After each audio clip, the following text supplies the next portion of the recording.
Everybody says what good players we've got, and we have. More and more are playing at the top level, which is what we want, what we've always wanted. We're doing well in the rankings. I know the format's different. It's a great chance for us. It's almost got to be an obsession rather than us being committed. It's got to be an obsession that we know. People look at Belgium and Bosnia and they'll say, right, the next 4 teams, they'll be fighting for that 3rd place. But we've got to look and say, we can affect that top 2. I believe we can at our strongest. So I think we've got a great, great chance.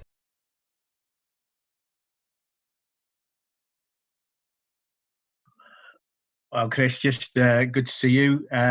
Obviously, we'll discuss that European qualifying campaign in a moment. Just like everybody else, how are you coping in this lockdown? We're really lucky because we live out in the middle of nowhere, to be honest with you. So we don't. And the kids. The big thing for us is the kids being off school, and it's the homeschooling, which is not easy. But we haven't really been bothered with it. We're really lucky. I know a lot of people. It's been an absolute nightmare, and I feel sorry for a lot of people who are stuck. We're lucky because we're in the middle of nowhere, so we can walk around the garden, or there's some grounds, and we're out in the country.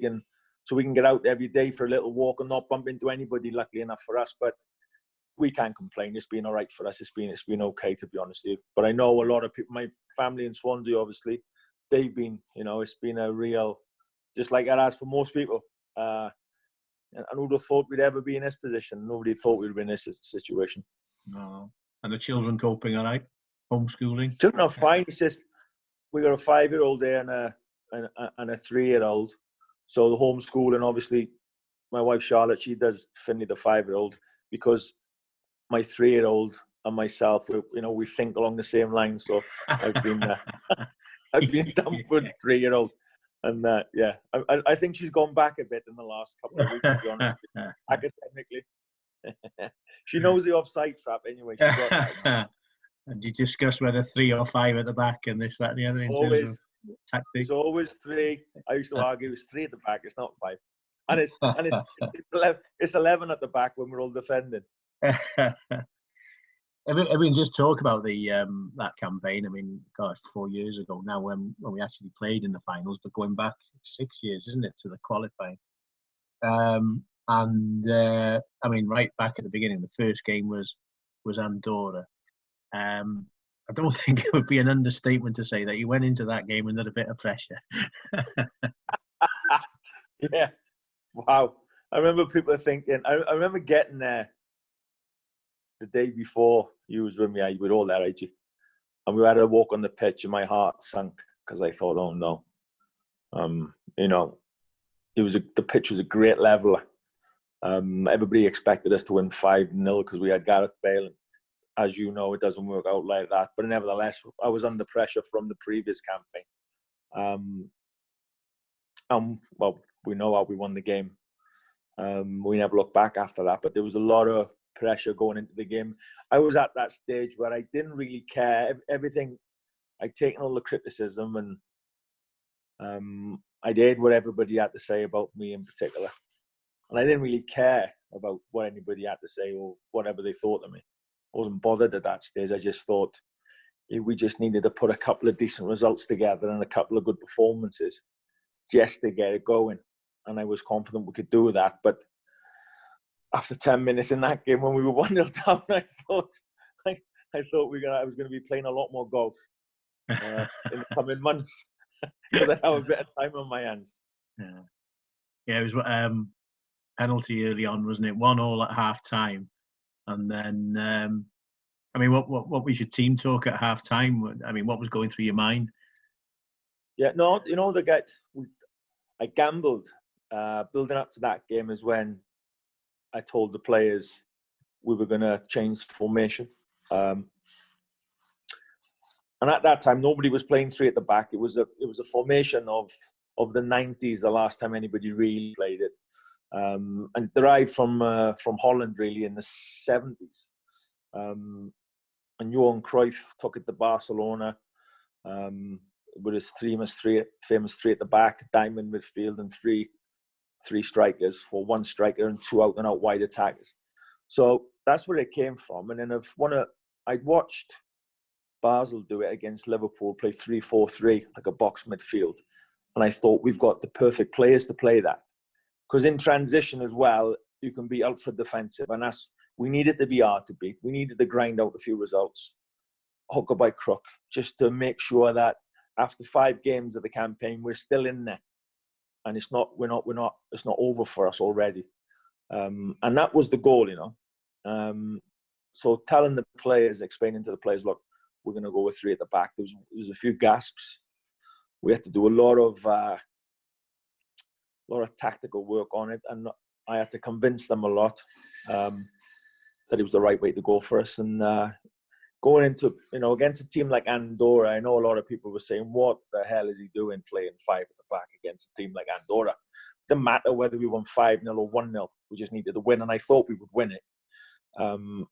Not in a fashion in which we did, but I thought we'd get the 3 points. And I didn't really care about the abuse or the stick that came after, because I'd been getting that for the 2 years previously. So there's nothing new there for us, as you know. It was just about getting the players through it, giving them a run in that formation. Because the next game was home to Bosnia, which was one of the most tough, hardest games of the campaign. You know, the Bosnians are tough boys. Knew it was going to be hard drafting. But we went into that game and went into an atmosphere at Cardiff, which was a different atmosphere. It really was a fantastic night. Fans were brilliant, and our boys really we fought for our lives in the game. Could have won it in the end as well. Balo last minute, we broke. Superb save from the Bosnian keeper, and you know, we could just feel it on the players then.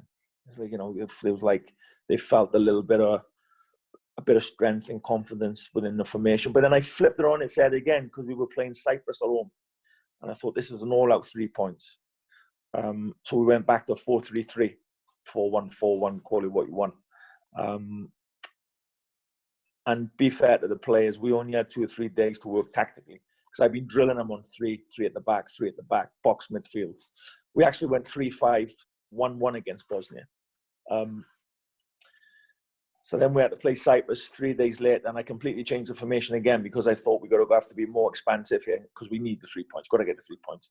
And we beat Cyprus 2-1. I remember being 2-0 up in the first half, and we were caning Cyprus. They couldn't get near us. Could have been 4 or 5. Then they nick a goal. And it's like, wow. Anyway, we're still bossing the game half-time. I remember saying, you know, we're all right, we're fine, we'll score again. Keep going forward. And then we get Kingy sent off straight after half-time. You know, Kingy's not a dirty player. He's a terrific lad, honest pro. He gets unlucky in attack, gets sent off. So we got like 40 minutes with 10 men against Cyprus. We managed to win it 2-1. But you could feel then the confidence on the lads. They were ready for anything. And it was contrast really to 3 games earlier, where it'd been a completely different atmosphere. Yeah, I mean, obviously Gareth with the free kick, the twice-taken free kick in Andorra, got the 3 points. You did feel, you know, in the past, Wales have played well in opening matches and not got anything out of it. Here, hadn't played brilliantly, but had 3 points. And the next 2 games, as you mentioned there, Cyprus, the second one, Bosnia at home. And it was the first time where you had that feeling, as you say, that the fans actually believed. And of course, prior to that, you've been doing a lot of work going around Wales, talking to supporters as well, and talking about your philosophy. And it seemed to be, it was in that game against Bosnia where it all sort of came together on and off the field. A good performance on the field, but off the field as well, as if for the first time maybe there was this belief amongst the supporters, which was massive for those 2 games, wasn't it? Well, I think media-wise, we'd been crucified, me in the main. But even some of the players were getting criticised. And so we got to that stage where we actually didn't care about what was being said about us, what was being written about us. We'd actually gone past those people. They didn't matter to us. And as you say, us travelling around Wales, and what the media were writing and what we were experiencing when we went around Wales was 2 different things. You know, because when we're travelling around Wales and we're going to Prestatyn and to Bangor, and we're going to Aberystwyth and Carmarthen, and all the true Welsh fans are out, and they were out in strength, and they were super positive.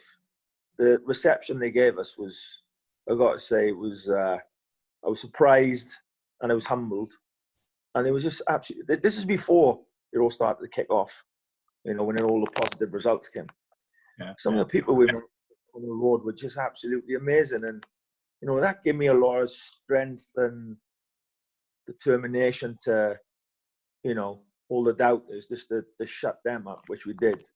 And I just wanted to do it for those people who came out for us, turned up for us, and the fans that turned up for us. And that was, you know, that was a great feeling.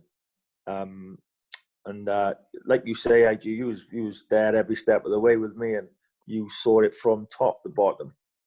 And the change in an atmosphere is, I've never seen anything like it. I really haven't. Didn't happen overnight. It took us a while, but it was, you know, you'll never ever, or I won't. Well, I'll never better that. I know I'll never better the people I work with. I'll never better the team I had. And I'll never better the atmosphere that we had. I'll certainly never get anywhere near the feeling of the honour of being in the front of something as powerful as that. And because it's your country and clubs do different things. You know, you work for clubs as a manager, as a player. You want to do well. You want to be passionate, and you do, and honest and loyal. And of course, because that's the club you're working for. Your country's a different thing. That's your country. You know, and whenever you go in to another country and your back's against the wall, it's you and everybody around you against everybody else. And that feeling is when it's going well and you're winning, and you can feel the whole country's proud of you, and I've got confidence in you, then you can't. That's priceless feeling. You met on the back of that in the November. We went to Brussels to play an outstanding Belgian team, not knowing what was going to happen between us and Belgium in the next couple of years. But we went there, and obviously took thousands of fans as well. And that seemed to be, you know, that belief. I remember after the game when we went back to the hotel, and, you know, a 0-0 draw, the draw that night against the quality side, that seemed to even increase the belief. It was a terrific performance, wasn't it? And really setting down a marker that, you know, this wasn't a fluke. No, I think that was, and I think it was a great idea as well. I think it was yourself, Mark Evans. Remember you took us the day after the game. Yeah, went to Flanders and to visit the grave sites of all our boys who fell in the war. And you know, I remember walking around that day with all the players. It was very somber mood, because you know you can feel it when you're in that place. You feel the atmosphere, and you know, we were talking about the young men and women who had fallen, these 16 and 17, 18-year-old, for the country. And that, I remember that more than I remember the game, if I'm honest with you. That really hit home to us, I think. The game itself was, I think our fans, I've never, you know, our fans who were there, it was 60 or 70,000 seat the stadium with 3,000 or 4,000 fans who sung first second of the game to the referee blew the whistle at 93 or 94 minutes, sung all game, and it was amazing. And when we got the point, because if you remember, I think Baylor kicked her off the line last minute. Yeah. I think it was Baylor, yeah. And you're thinking, all right, because that's Wales past. That one goes in, we lose 1-0. We played ever so well, but we lose 1-0. We didn't lose 1-0, we drew 0-0, and you just think maybe this is it. And then our fans celebrating after the game. We got back to our hotel, if you remember, and we all had a bite to eat at the hotel and a little glass of wine. Nothing crazy, but the whole atmosphere was just absolutely priceless. So that was, I think, November. There was nothing then until the surprise Israel package. Israel, yeah. They'd been a surprise package, hadn't they? And they were going really well. Yeah, and they were talking off the pitch about what they were going to do, etc., etc. And was some trip. That was some performance, wasn't it, that night? Yeah, that was really when our boys offensively really it clicked for us. 3-4-3 box midfield. Balo and Rambo just off Howe, and Joe Ledley and Joe Allen holding midfield. That night, 3 centre backs with Big Ginge, the captain, and Ben Davis, Neil Taylor, Chris Gunter, and our boys. They just are obviously Big Wayne in goal, and our boys on the night offensively. I mean, and all of them in possession. We give Israel a lesson on the night. They didn't know what hit them. We went in 1-0 half time, completely in control of the game. Came out second half exactly the same. I think they had 1 or 2 shots on target. If you remember the atmosphere there, it was a real electric atmosphere. It was a full house. And the Israel expected on the night, they thought they were going to win this game. And we just bossed it start to finish. We absolutely buried Israel. And watching our boys play in that type of football was really pleasing, because I think they'd worked so hard to try and take the formation on board. And in other games where we'd been up against it, so it really was a defensive formation just to get us through it. Incidentally, when we went to Belgium, we changed it again. We played with 4 at the back in Belgium, 4-1-4-1, again for tactical reasons. Belgium didn't expect us to do that, and it worked superbly for us. But in Israel, when we switched back, I think people think that they talk about the 3 at the back. We switched a lot, and we did it in games, and that's credit to the players. Because when I was saying right now, after 30 minutes or after an hour, we're going to switch to 4 at the back, they took it all on board. We were well drilled in training sessions. Tactically, they were very intelligent, the players, and they go and perform it to the letter of the law. But they had the Israel performance. That was one of those where we knew what was coming next, home to Belgium. We knew that was next. But I think going into the Israel game, we were full of confidence. I don't think anybody expected a 3-0 with a performance that just completely bamboozled Israel. But I think we expected something from the game. 3-0 and 3 points in the fashion which we got the 3 points was something different. It was amazing. But that set us up nicely for the next one.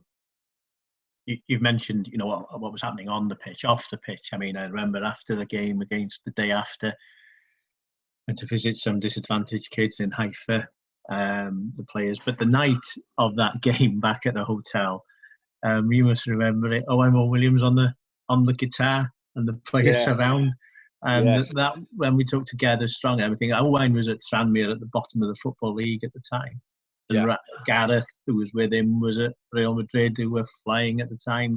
Gareth was making a real impact. That showed the togetherness of the squad, didn't it? Well, yeah, there was you get lucky sometimes. Sometimes you get a group of people and they're not so good to work with. They're not so nice to work with. And every now and again, you get a group of people where you rub your hands together and you say, yes, thank God, brilliant. This is going to be good. And like you say, I remember that night, Balo sitting next to Owen. Owen was playing the guitar and singing, and we were all there. Everybody singing along. Nothing. Very quiet affair, really. Di the kit man was playing the guitar. I think Di was playing the guitar with a pair of boxing gloves on, or it sounded like anyway. But it was it was a great night. It was a great night, and it took me back a little bit. I remember as a player when with Sparky was manager, and sometimes me and Speeds would get the guitar out and play the guitar and have a sing song and just a bit of a giggle with all the lads, and it took me back to that, really, that did. It's like you say, it's just a super atmosphere with everybody. There's no divisions within the ranks. There was no, well, he plays for them, I'm in this league, that, there's everybody was in this under the same umbrella, and it was a super feeling. The big game then was in June. Belgium home, and I think, although nobody was talking about it, nobody was saying, "Oh, we're going to qualify," because we had the playoffs as well. People were starting to get a bit confident that maybe we'd at least make the playoffs. But and Belgium came to Cardiff that night. I mean, that is one of the standout nights, has to be, doesn't it? You know, and not just in that campaign, but the history of Welsh football. It was quite an amazing night on the pitch and off the pitch with the support from the fans that night. Yeah. Well, that was the night where they started singing. We were under the caution. I think it was 70 or 75 minutes. They started singing the national anthem. Yeah. And I'm saying it now, and I'm getting goosebumps. Yeah. Standing at the side of the pitch, any manager will tell you it's your heart's jumping out of your chest. It is, especially in a game like that. It's all on it. You're hanging on. The word desperation is not strong enough to describe what you're going through. Same for everybody, I suppose. And then when the fans start, and our national anthem, I'm going to say because I'm Welsh, but when it's sung like that, then it's quah. And then it just give the boys that extra little bit of belief. And we were going through a really dodgy period. They were bombarding us, and then we come out of it, and we started to get up the pitch a little bit, hit them on the counter once or twice, and it was enough to get us through. Once the whistle went, once we beat them, I never said to anybody I wouldn't, but I knew we'd qualify. I just knew we'd qualify because if you look at the things that happened so far in that campaign, moments in games, they go for you or they don't. Situations can turn bad and ends up nothing comes of it. It all been going for us, and you need things like that. But you find that happens where you've got a great group of people who are prepared to do anything for each other, who are obviously good players as well. And everybody just starts believing. And at that point, when we beat Belgium, we could have played, even if they were in our group, Italy, Holland, Germany, we would have beat them all because that's the mood we were in.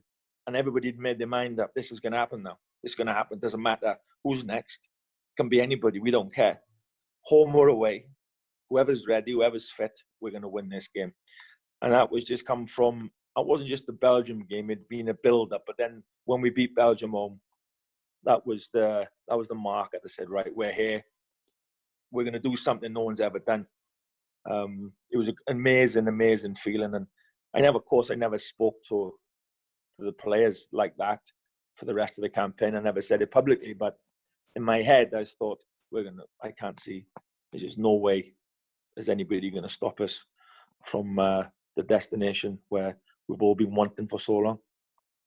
When Balo scored, I mean, just after 20 minutes, did you think like everybody else, Billy, it's not happening with 20 minutes to go? Because it was an early-ish goal, wasn't it? There's a long, long way to go. But I mean, we took it superbly. But well, I tell you what I thought was, because it just seemed everything stopped.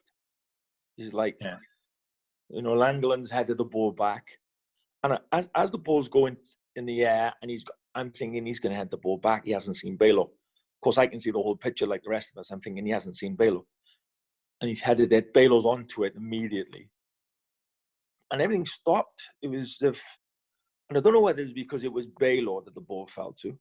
And you just complete at ease. You know what he's going to do. I knew what he was going to do. I thought he was going to just chest it down with that left foot wand. But it was on his right foot. And that's why my heart, I was like, oh no. Nothing, I didn't mean that bad against Balo, no, but he's got such a great left foot. And it was just with the absolute ease, the ball went in the back of the net, and then it was complete euphoria and pandemonium in the stadium. Do you know what? There was one or two journalists not far from where the dugout was who added in for us a little bit. And I remember turning around and I clocked one of them. I swear now, they were disappointed that we scored because everything they'd written, everything they'd said about us, and not that they didn't matter anyway, but I thought it was a bad night for them. But for the rest of us, it was wow. It was like, here we go. I remember after the game, it felt like when I come out after I'd done the media, done everything that I needed to do, I was meeting my family outside on the way to the car because my friend's got a place down in around the Gower, Jonesy, and he said, look, after the game, Chris, you can have it for a few days, you and Charlotte. And I thought that'd be great, just to get away for a few days. And when we got out into the car park, it felt like, when I'd been at a club or somewhere, we'd won promotion. There was just celebrations all in the car park and Welsh flags and singing. And it was as if we'd won something, if you know what I mean. As if it was all, it was just like, wow, this is incredible. This feeling is absolutely incredible. And, that the dressing room after that game was, there was tears, and you don't see it. You see tears when you've won the league or you've won a cup, or if you've been relegated. Halfway through a campaign, I think that was 6 games in, there was tears. It meant so much to everybody. Yeah. It was super amazing. You mentioned the anthem, because funnily enough, it just sort of grew and grew, didn't it? The intensity and the passion for it. I remember after the game, someone like Rambo saying, how it had influenced, given them that extra, because usually in footballers, they're immune to that, aren't they, in a way, because the atmosphere, but you're so engrossed in what's happening on the pitch. But it was noticeable that they were actually aware of that as well, of what was happening. Yeah, but the thing was, AG, I knew our lads were aware of it. You could not give the Belgian players a punch in the belly. Let's put it that way. Yeah. It was like, oh God, right. So we've got to go again. This lot are not out of it, because they were really putting a lot of pressure on. And normally the crowd can go quiet just the last 15 minutes. And then everybody starts to get a bit nervous, and you start playing 5 yards deeper. Yeah. But when that happened, it was, and I think it was Neil Taylor on the left-hand side. It was a big challenge, and he came out, he won it. It's a great, fantastic tackle, and when he won the tackle, the noise was like we scored a goal, and that's what was happening. And then somebody crossed the ball. Ashley Williams would throw his head on it. Ben Davis would get a block from a shot. Wayne Hennessy would save, and the celebration was like we'd scored, and that was that just gave all our players a huge boost. And I know because I watch obviously the opposition players, and they were the opposition players were the Belgian boys. You could see them getting lower and lower, and they were thinking it's not going to be our night tonight, and we can't get past this lot. And that's why when we got to the tournament, when we got to the quarters, and everybody went, "Oh, Belgium," and the Belgium supporters were really confident. Yeah. And I remember saying, I said, the supporters may be confident. I tell you now, the Belgian players won't be happy playing us again, because the last 3 games we drew twice in their backyard, and we beat them at home. Yeah. So they won't be happy with playing us, and I knew they wouldn't be. But going back to that night, it was super. The supporters super. And just one final thing on that night. People talk about Gareth's goal, etc., etc. One of the unsung heroes that night was Jazz Richards, who came in and did a fantastic job. I mean, when did you make the decision? What was the thing behind that decision that night? Well, I thought we had Chris Gunter playing as a third centre-back, who was a full-back, and Jazz Richards playing as a wing-back, who was a full-back, because we knew obviously Hazard's on that side. So really, a lot of the time, we had 2v1 against Hazard. We had Gunter and Jazz. Jazz is really gutsy, and Jazz Richards, some players, when we call them midweek internationals, they train really well. In big games, it disappears too much for them. Some players, the bigger the game, and the bigger the challenge, the better they are, because they're ready for it, and they like that. And that was Jazz Richards. He loved. As soon as I had absolutely no doubt about Jazz. He played brilliantly against Hazard out in Belgium. He did a great job on him, because he didn't have that fear. He was young, loads of energy, a good player, great personality. And on the night, he was absolutely outstanding, Jazz Richards. He really was. And Chris Gunter behind him, playing as the third centre-back, who was again outstanding. I had to have a good chat with Chris, because he's a full-back. But I said, look, as a third centre-back, you're going to have a lot of the ball. You've been covering Jazz. you're tucking around, you know, when the ball's on your opposite side, which you do anyway as a fullback. And, you know, Chris being Chris, he took to it like a duck to water. Yeah, they were all absolutely fantastic. But you're right, you know, we talk about certain players because we remember certain players. You know, Jazz Richards as well, he came on against Slovakia in that first game in the tournament for the last 10 or 15 minutes or 20 minutes.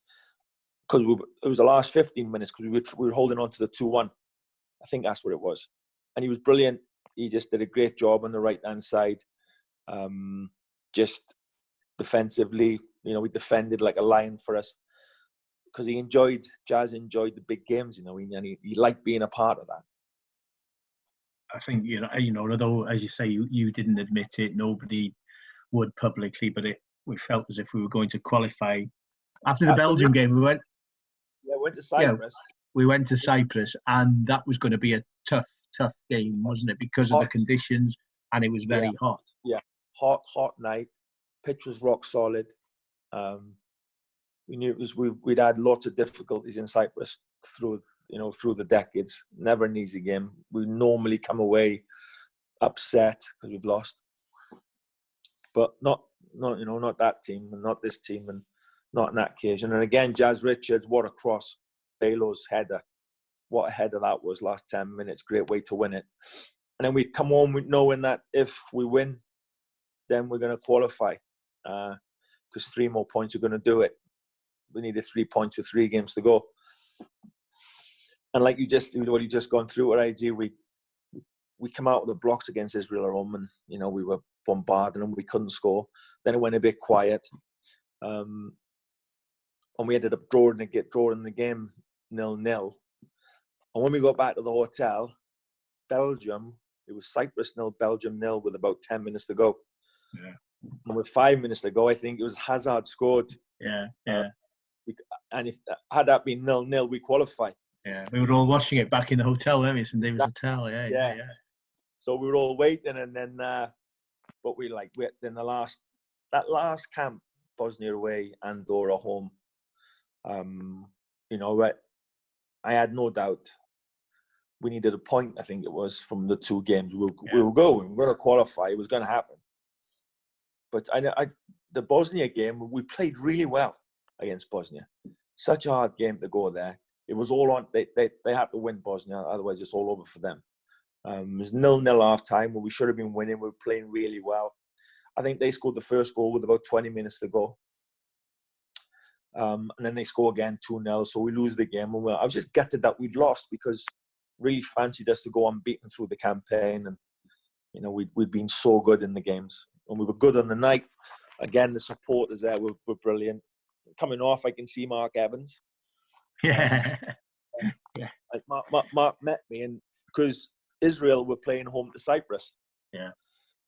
You know, Mark's words to me, he came right up to me and he said, Israel won. And I took it. Israel won. They got the 3 points. And I said, well, and then he, like 3 or 4 seconds, he said, Cyprus 2. And, and that's typical Mark Evans, isn't it? And he said, oh, we've qualified, Chris. And I said, really? Seriously? He said, yeah, we've qualified.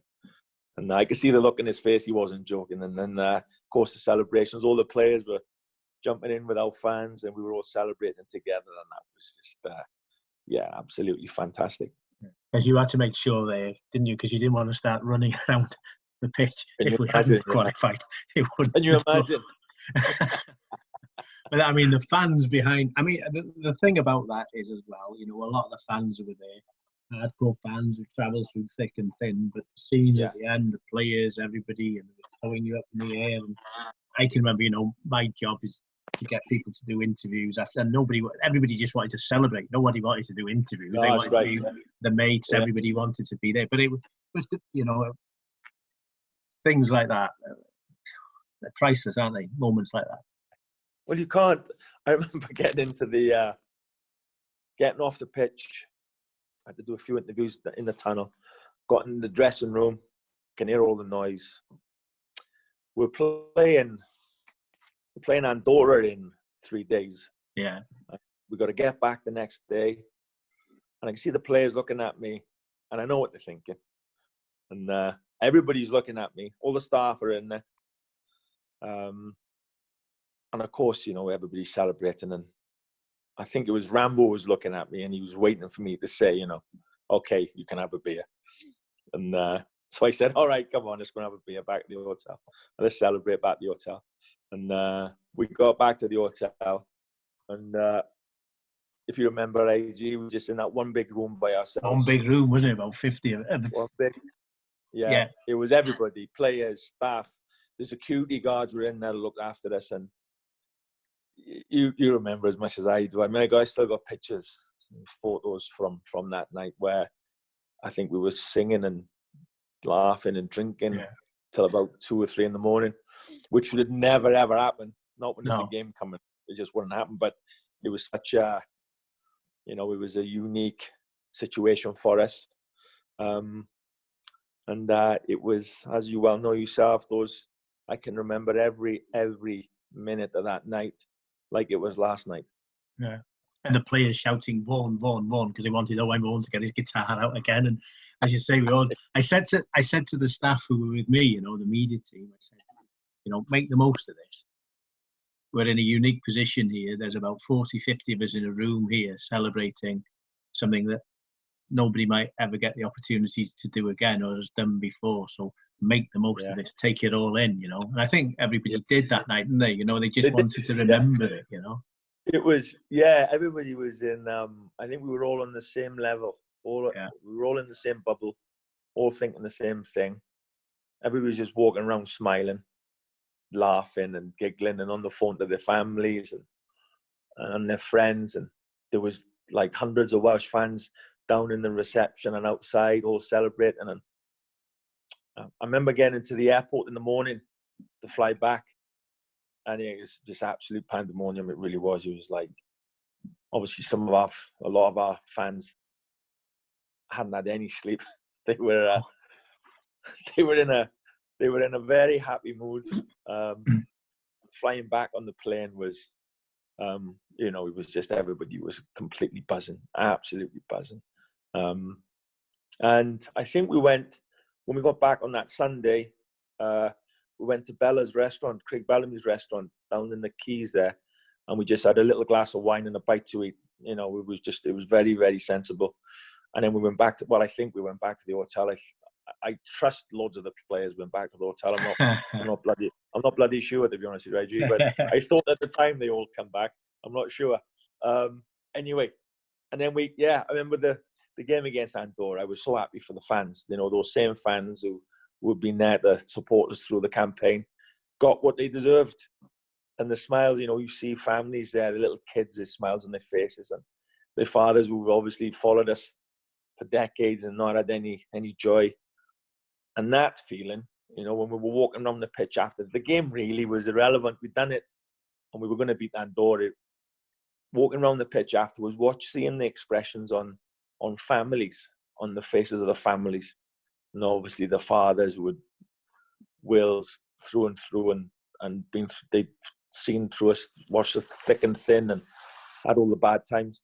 And now it was time for everybody to celebrate a bit of success and an achievement, and seeing the looks on everybody's faces I can see it now. Priceless. Yeah, it was good that we could celebrate at home that night in a game where, as you say, we were expected to win and the pressure was off. For yourself, you know, won that game 2-0, and I know better than a lot of people what you'd gone through early days, etc., in terms of, you know, we all remember Serbia, etc. What was going through your mind there? Was there a massive pride? I know, massive this, that, and the other. There was a sense of, as well, you know, I have proved people wrong, or was that not there that night? I was, because in the nature in which I got the job in the first place, because we lost speeds.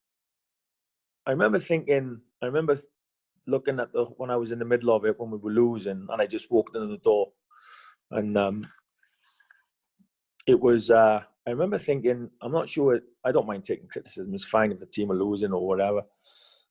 But in that situation where we'd lost speeds, and everybody was in mourning,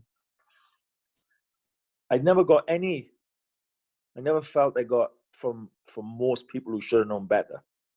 I'm not talking about normal journalists. I'm talking about maybe people who have been in the game a long time or understand it a bit more. I don't think I got any understanding from a lot of them where they should have been saying, hold on a minute, we've just lost someone special there and we're all feeling it. This may take a bit of time to turn it round, to settle down again. And I don't think I got that type of understanding. I thought from the get-go, oh, he's lost a game. He's lost another game.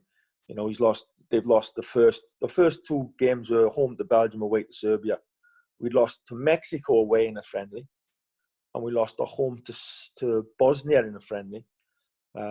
Without our strongest teams on the pitch. But I was just, he's lost again, he's got to go, he's this. And I thought a lot of people were really, really quick to judge. Rather than saying, he may need a campaign, they may need a campaign. We were still mourning, we're still mourning Speeds now. It was 10 years ago. We're still mourning Speeds. We've been mourning him forever. I just got through the door, and that's in no way an excuse for me. I'd never make an excuse like that. But I just felt the whole situation was, I was waiting for somebody to say, hold on a minute, let's stand back. We're all in a situation there where we never thought we would be. I can't say the dust will never settle in that situation. We still miss Speeds to this day. But let's just it's going to take a bit of time here until we can grasp what's happened. And then we can go and get our teeth stuck into something. But it was from the get-go. I thought that was a bit unfair. But that only made me grow an extra layer of skin, if you like. And it made me laugh, you know, when then the results started to turn and people were writing things about me 1 minute and the next minute they got to write something else. And that made me laugh. I didn't, honestly, the most important thing to me was I didn't think, right, I showed you.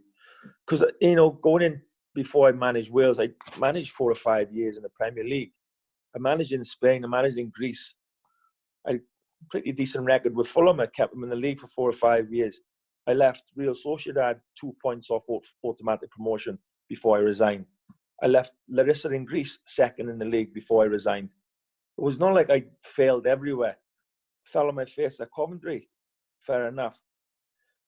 And I'm not going to say, because I never had money to spend. I lost these players. That's football, that's management. That's what happens. I just saw people judge me quickly with Wales. And especially when it was the first campaign where some of the results weren't good. Some of the performances weren't good. Also, I think we beat Scotland in Scotland. It was probably one of the best performances I've seen from any Welsh team. We were like Spain on the night. The players were brilliant. We beat Scotland 2-1. We should have beat them 10-1. There's 1 or 2 performances that were good. It just felt like people were jumping on the bandwagon, and I thought that was a shame. So it was good, when the second campaign went the way it did. But I never ever thought I proved you wrong, because I never cared that much about them anyway. I was too much in the moment of watching people celebrating and thinking, look what we've all done. We've made the whole nation. There's nothing worse, by the way, than having the nation not happy with you. And I've experienced that. There's nothing better when they're all happy and proud of you and being a part of that. And that's what I focused on. That's brilliant. Just to bring it up to date, obviously, you know, I'm sure to talk about what actually happened in the Euros itself is for another time. But in terms of qualified again this time, with Ryan at the helm, Ryan Giggs. In terms of you've been there, you know what it takes. It's a fantastic achievement for Ryan to have done what he's done since taking over for himself. It's amazing, and do you know what? Because I never came to any of the games. I didn't want to jinx it. Especially when and then he turned it round, he was doing well, and so we didn't come to any of the games. And the last game, when we beat Hungary, was brilliant. And I was watching him, and I was thinking, I was so jealous. I was so jealous. I know what he's going to experience. I know what's coming in the tournament. I don't mean lucky because he was lucky. He's worked his socks off and he deserves it. He's done a great job. I meant lucky because I know what he's going to experience at the tournament, and he's going to absolutely love it. But it's funny, really. you know, if you look now at myself and Ryan over the last 25 years, we've known each other. And that's probably about 30 or 32 trophies we've won together. You know, if you put everything together, you know what I mean? So no, I was delighted for him. I was having a chat with him. We were out together. It was last summer. I just come back from China, and we met up in London and had a few drinks. Tony Roberts, it was Tony's birthday, and we were having a chat through it. And results were, the one or two results are gone against us. And I was just sharing my experience with him and having a good chat with him. But he never changes, right? He never changes. And if anybody was gonna get us there again, it was definitely him. I was delighted when he got the job. I thought, I spoke to you and I said, he's a great choice because he can handle the big situation. It's not a problem for him. And he's done a super job, absolutely brilliant job. Delighted for him. Well, it's been great talking to you today. I mean, in this time more than any, really, as well, reminiscing about the Euros. It was an absolutely fantastic journey. I mean, honestly, I could sit there all night, AG, and you'd end up sleeping. I'll just keep talking about it. So you better switch off now. No, it brings back great memories on and off the pitch. The journeys around Europe and the journeys around Wales, entertaining the fans. But I mean, the people will never forget that period, and of course, what was to come in the summer. But I'm sure that's for another day. But great to spend some time with you, Chris, and look after yourself and your family, and stay safe and well. You never spell Wales with a Q, would you? But now you look at it, it's got Q and Wales. And I'm happy with that.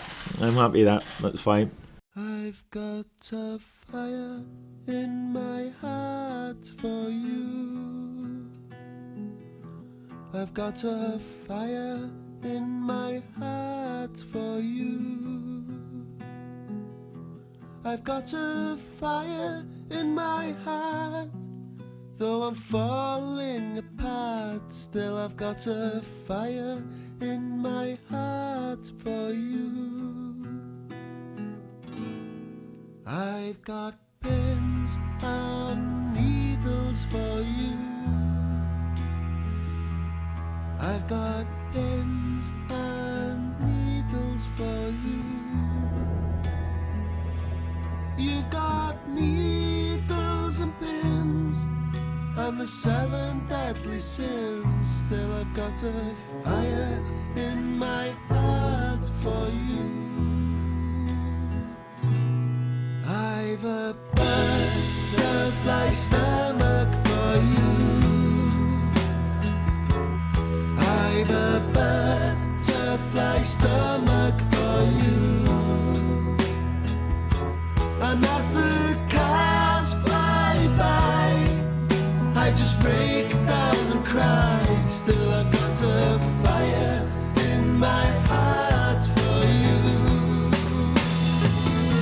While the monkey puzzle tree has some questions for the watchdogs of the profane.